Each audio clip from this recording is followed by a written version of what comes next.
Hello friends, welcome to mystery of science. आज हम आपका डिस्कस करेंगे crop production management. Crop production management में हम आपका देखेंगे कि हमारी फसलों के उत्पादन को हम किस तरह मैनेज कर सकते हैं, हमारे क्या क्या फैक्टर्स हमारे उनको मैनेज करने में यूज़ होते हैं और कौन कौन से फैक्टर हैं जो क्रॉप की प्रोडक्शन को इन्फ्लुएंस करते हैं। तो सबसे पहला फैक्टर हम आज डिस्कस करेंगे न्यूट्रिएंट्स। किसी भी फसल के लिए न्यूट्रिएंट्स बहुत इंपॉर्टेंट होते हैं।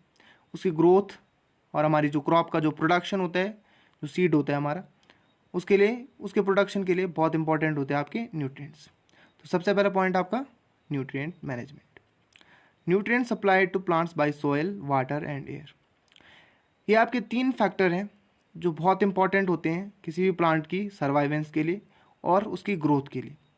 प्लांट की अच्छी ग्रोथ तभी होती है जब आपकी सॉइल, वाटर और एयर, ये तीन चीज़ें उसे प्रॉपरली मिलें।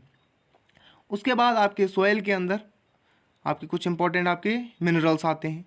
उसी तरह आपका वाटर की सैलिनिटी, एसिडिटी, ये चीज़ें भी यहाँ पे इंपॉर्टेंट होती हैं और एयर का अमाउंट भी इंपॉर्टेंट होता है।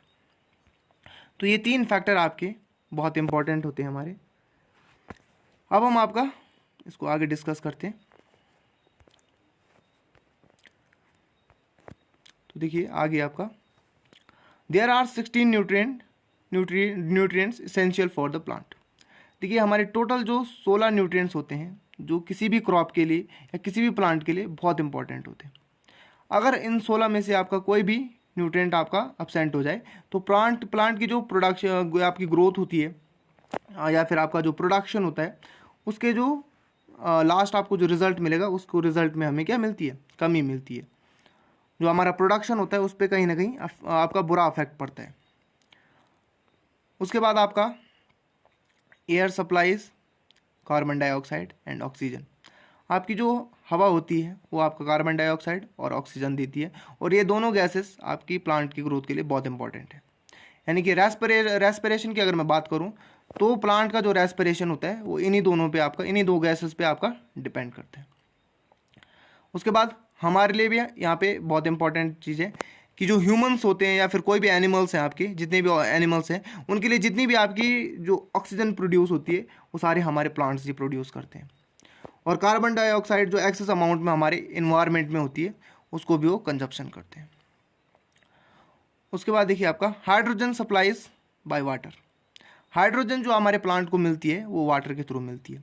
वाटर का आपका डिकम्पोजिशन होता है जब प्लांट उसको कंजप्शन करता है जड़ों के थ्रू और आपका फोटोसिंथेसिस होती है, उस टाइम पे आपका हाइड्रोजन आपका वाटर से स्प्लिट हो जाता है। यानी H2O जो मॉलिक्यूल होता है उससे हाइड्रोजन आपका स्प्लिट होता है और आपका ग्लूकोज या फिर जो एनर्जी सोर्स होता है प्लांट का, स्टार्च और आपका जो भी आपका क्या होता है ग्लूकोज जो फॉर्म करता है, उसमें आपका हाइड्रोजन वहाँ पे ऐड होता है। ये जो वाटर का हाइड्रोजन होता है वो ऐड होता है। बाकी ऑक्सीजन वो आपका एयर से लेते हैं। उसके बाद देखिए आपका बाकी जो आपके अनदर न्यूट्रिएंट्स जो बच गए वो सारे के सारे आपकी सॉइल प्रोवाइड करती है। जो आपकी सॉइल होती है वो आपका यहाँ पे प्रोवाइड करेगी। अब देखिए कार्बन डाइऑक्साइड, ऑक्सीजन और हाइड्रोजन, ये तीन चीज़ें आपका आपका किसके थ्रू आ गया? वाटर और एयर के थ्रू आ गया। बाकी आपके बचे 13 इसेंशियल न्यूट्रिएंट्स, वो आपका सारा का सारा आपका सॉइल के थ्रू आपका कंजप्शन होता है। इसके बाद देखिए 6 न्यूट्रिएंट्स आपके बहुत लार्ज अमाउंट में चाहिए होते हैं किसी भी प्लांट को, या खासकर मैं बात करूँ क्रॉप्स को आपके 6 न्यूट्रिएंट्स बहुत इंपॉर्टेंट होते हैं जो हमारे लार्ज अमाउंट में मिट्टी में होने चाहिए। उसके बाद 7 न्यूट्रिएंट्स ऐसे होते हैं जो स्मॉल अमाउंट में होने चाहिए बट प्रेजेंट होने चाहिए। अगर प्रेजेंट ना हो तो आपके प्लांट की ग्रोथ पे अफेक्ट पड़ता है और आपका क्रॉप प्रोडक्शन पे भी अफेक्ट पड़ेगा। तो जो आपके ज़्यादा अमाउंट में चाहिए होते हैं उनको हम बोलते हैं आपका मैक्रो न्यूट्रिएंट्स, और जो कम अमाउंट में चाहिए होते हैं उन्हें कहते हैं माइक्रो न्यूट्रिएंट्स। मैक्रो न्यूट्रिएंट्स आपके 6 होते हैं, माइक्रो न्यूट्रिएंट्स आपके 7 होते हैं। अब हम इसको डिस्कस करते हैं कि मैक्रो न्यूट्रिएंट्स कौन कौन से हैं और आपका माइक्रो न्यूट्रिएंट्स कौन कौन से हैं। सबसे पहले देखिए माइक्रो न्यूट्रिएंट्स के अंदर आता है आपका मैक्रो न्यूट्रिएंट्स के अंदर आता है आपका नाइट्रोजन। नाइट्रोजन बहुत ही लार्ज अमाउंट में हमारे प्लांट को चाहिए होता है अब देखिए नाइट्रोजन का आपका वर्क क्या है, ये मैं आपको थोड़ा समझा देता हूँ। देखिए नाइट्रोजन हमारे प्लांट के अंदर एक बहुत बड़ा रोल प्ले करता है। हमारी जो सेल्स होती हैं उनके अंदर जो आपका जेनेटिक मटेरियल होता है, उनके अंदर आपके 4 जो क्या होते हैं आपके नाइट्रोजनस बेसिस होते हैं, जिनमें नाइट्रोजन बहुत इंपॉर्टेंट रोल प्ले करता है, या फिर उनको बनने के लिए नाइट्रोजन बहुत इंपॉर्टेंट होते हैं। उनको बोलते हैं आपके नाइट्रोजन बेसिस बोलते हैं। एडेनिन, ग्वानिन, थाइमिन, साइटोसिन, जो डीएनए की इकाइयाँ मानी जाती है, जिनको डीएनए की हम इकाई मानते हैं। तो नाइट्रोजन वहाँ पे बहुत इंपॉर्टेंट होता है। तो जेनेटिक मटेरियल डीएनए को बनने के लिए आपका नाइट्रोजन बहुत इंपॉर्टेंट होता है। उसके बाद नाइट्रोजन की अगर मैं बात करूँ तो नाइट्रोजन कहाँ पे यूज़ होता है आपका? देखिए कोई भी प्रोटीन होती है वो बनती है आपका अमाइनो एसिड की वजह से। अमाइनो एसिड में क्या होते हैं आपका एक ग्रुप होता है COOH और दूसरा ग्रुप जो होता है आपका वो होता है आपका NH2। तो देखिए यहाँ पे भी आपकी जो प्रोटीन सिंथेसिस, जितनी भी आपके प्लांट के अंदर प्रोटीन सिंथेसिस होती है वो सारी की सारी नाइट्रोजन की वजह से होती है। तो नाइट्रोजन का जो रोल है वो बहुत ही ज़्यादा इंपॉर्टेंट है किसी भी प्लांट के लिए। यानी कि हर प्लांट में आपका प्रोटीन प्रोडक्शन होता है, उसकी जो सर्वाइवेंस होती है किसी भी प्लांट की, वहाँ क्या होती है आपकी प्रोटीन बनते जाते हैं और वो प्रोटीन क्या करते हैं आपके प्लांट को सर्वाइव करने में मदद करते हैं। अगर आप अच्छे से आपका सेल बायोलॉजी पढ़ोगे तो आप उसमें देखोगे कि जो राइबोसोम्स होते हैं, जितने भी आपके डीएनए के अंदर इंफॉर्मेशन होती है वो सारी की सारी जो कोडेड फॉर्म में जाती है वो सारे प्रोटीन्स बनते हैं, और वही प्रोटीन्स आपके क्या करते हैं, जो भी करैक्टर आने होते हैं प्लांट में उनको एक्सप्रेस करने के लिए, या जीन एक्सप्रेशन जिसको बोलते हैं, उसके लिए वो प्रोटीन बहुत इंपॉर्टेंट होती है। और प्रोटीन बनने के लिए आपका कौन इंपॉर्टेंट है? नाइट्रोजन। इसलिए नाइट्रोजन का बहुत बड़ा रोल होता है किसी भी प्लांट के अंदर। अगर आपसे नॉर्मली अगर कोई पूछ ले कि आपका नाइट्रोजन का क्या रोल है, तो आप बेसिकली उससे समझा सकते हो कि आपका जो नाइट्रोजन होता है वो प्लांट के अंदर डीएनए को बनाने में हेल्प करता है, और जितनी भी प्रोटीन्स आपकी सेल में होती है, सेल सिंथेसिस करती है, वो सारी नाइट्रोजन के थ्रू ही बनती है। तो ये था आपका नाइट्रोजन के बारे में बेसिक डिस्क्रिप्शन। अब हम आपका आगे नाइट्रोजन के आगे और न्यूट्रिएंट्स को डिस्कस करते हैं। नाइट्रोजन आपका क्यों इंपॉर्टेंट है ये मैंने आपको बता दिया, और ये बहुत ही लार्ज अमाउंट में इसको आपके क्रॉप को या फिर किसी भी प्लांट को चाहिए होता है, काफ़ी लार्ज अमाउंट में, इसीलिए इसे मैक्रो न्यूट्रिएंट्स के अंदर हमने ऐड किया है। अब आ जाता है आपका फॉस्फोरस। देखिए फॉस्फोरस का रोल काफ़ी माइनर सा होता है लेकिन बहुत इंपॉर्टेंट होता है। फॉस्फोरस क्या करता है आपका जो ये आयंस की फॉर्म में होते हैं, ये आपका जो सेल्स होती हैं उनके बीच में परमेबिलिटी बढ़ाती है। इसको आप इस तरह समझ सकते हैं कि कोई भी आपकी सेल है तो जिसको आपकी जो इसकी वार की आपकी क्या होती है, प्लांट्स में क्या होती है, सेल वॉल होती है। आपकी जो सबसे लास्ट लेयर होती है वो आपकी सेल वॉल होती है।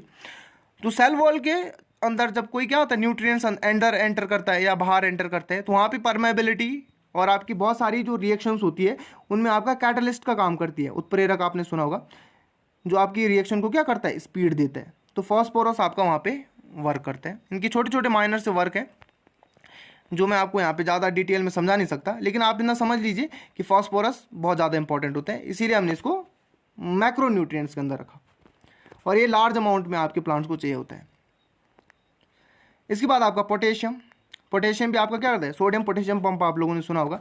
सेल के अंदर जो भी चीज़ क्या होती है अंदर की तरफ जाती है और बाहर की तरफ मूवमेंट होता है, वहाँ पे सोडियम पोटेशियम पंप बहुत हेल्प करता है। तो यहाँ पे पोटेशियम भी बहुत इंपॉर्टेंट होता है। उसके बाद कैल्शियम। कैल्शियम जो आपके कॉर्निफाइड आपके जो ये होते हैं आपके टिश्यूज़ होते हैं, कॉर्निफाइड टिश्यूज़, वहाँ पे आपका कैल्शियम इंपॉर्टेंट होता है। यानी कि जो हार्ड टिश्यूज़ होते हैं किसी भी प्लांट के, वहाँ पे कैल्शियम बहुत इंपॉर्टेंट होता है। और कुछ अनदर पार्ट्स होते हैं, जैसे कि आपने बहुत बार देखा होगा, कोई आपके बहुत प्लांट होते हैं जो मिल्की फ्लूइड देते हैं, जैसे कि आपका नाम मुझे याद नहीं है अभी, पर आपके बहुत सारे प्लांट्स होते हैं जो वाइट कलर का फ्लूइड देते हैं, उनको तोड़ने पे वाइट कलर का फ्लूइड निकलता है। तो जो वाइट कलर का फ्लूइड निकलता है वो सारा कैल्शियम होता है। उसी तरह आपके बहुत सारे ऐसे क्रॉप्स होती हैं जो वाइट कलर के ट्यूबर बनाती है, जैसे कि आपका प्याज हो गया, इनमें भी आपका क्या होता है, कैल्शियम की अमाउंट होती है। तो वहाँ पर भी आपका कैल्शियम बहुत इंपॉर्टेंट होता है, रोल प्ले करता है। उसके बाद आपका मैग्नीशियम। देखिए मैग्नीशियम बहुत ही इंपॉर्टेंट है। जो क्लोरोफिल होता है आपका, वहाँ पे मैग्नीशियम सेंट्रल मेटल आयन की तरह यूज़ होता है। तो क्लोरोफिल बनाने के लिए आपका मैग्नीशियम बहुत इंपॉर्टेंट होता है। जो क्लोरोफिल का जो फॉर्मूला होता है उसमें आप देखोगे तो मैग्नीशियम आपका सेंट्रल मेटल आयन की तरह वहाँ पे एक्ट करता है। और आपका जो क्लोरोफिल होता है वो फोटोसिंथेसिस के लिए इंपॉर्टेंट होता है, अनदरवाइज आपका प्लांट क्या नहीं कर सकता, फोटोसिंथेसिस नहीं कर सकता है, इसीलिए ज़्यादा अमाउंट में प्लांट को चाहिए होते हैं। लास्ट न्यूट्रिएंट आपका मैक्रो में सल्फर। सल्फर भी आपका इंपॉर्टेंट होता है, इतना माइनरली मैं बता नहीं पाऊंगा, लेकिन सल्फर भी आपका मैक्रो न्यूट्रिएंट्स के अंदर रखा जाता है और काफ़ी ज़्यादा अमाउंट में आपकी मिट्टी के अंदर होना चाहिए। तो देखिए, आपने सुना होगा कि सॉइल का हम टेस्ट करते हैं, तो सॉइल का जब टेस्ट करते हैं तो इन्हीं छः आपके जो ये माइक्रो न्यूट्रिएंट्स हैं इनको हम चेक करते हैं कि कितने कितने अमाउंट में। अगर इनमें से कोई भी आपका न्यूट्रिएंट्स बहुत कम अमाउंट में आपके सॉइल के अंदर होता है तो उसको हम क्या करते हैं, फर्टिलाइज़र के थ्रू इंक्रीज करने की कोशिश करते हैं। अब देखिए माइक्रोन्यूट्रिएंट्स में आपका सबसे पहले है आपका आयरन। FeP क्या करता है, आपका सेल के अंदर बहुत सारी बायोकेमिकल रिएक्शन होती है वहाँ पे हेल्प करता है। उसके बाद आपका मैग्नीज भी आपका इसी तरह आपका क्या करते हैं, ये बहुत छोटे अमाउंट में चाहिए होते हैं, ये हमारी कुछ रिएक्शन को कैटलिस्ट करते हैं और कहीं कहीं पे प्रोटीन फॉर्मेशन में हेल्प करते हैं। उसी तरह आपका बोरोन भी यहाँ पे यूज़ होता है। ये सब आपको याद करने हैं क्योंकि आपका माइक्रोन्यूट्रिएंट्स आपसे पूछे जा सकते हैं, किसी भी एग्जाम के अंदर पूछे जाते हैं कि आयरन आपका माइक्रोन्यूट्रिएंट्स है या नहीं है, या फिर आपका मैग्नीज के बारे में पूछ लिया जाएगा आपको। उसके बाद मॉलिब्डेनम, उसके बाद आपका जिंक, क्लोरीन और आपका कॉपर।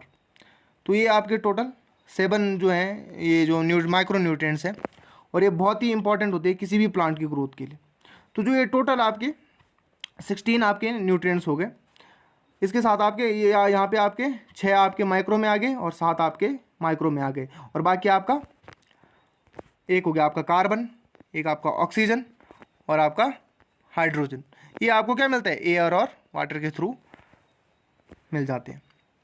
तो ये थे हमारे बेसिक न्यूट्रिएंट्स जो हमारे लिए बहुत ही इंपॉर्टेंट होते हैं, और इन्हीं न्यूट्रिएंट्स की कमी की वजह से आपके प्लांट की जो प्रोडक्शन होती है या फिर आपके क्रॉप की प्रोडक्शन होती है उस पर अफेक्ट पड़ता है।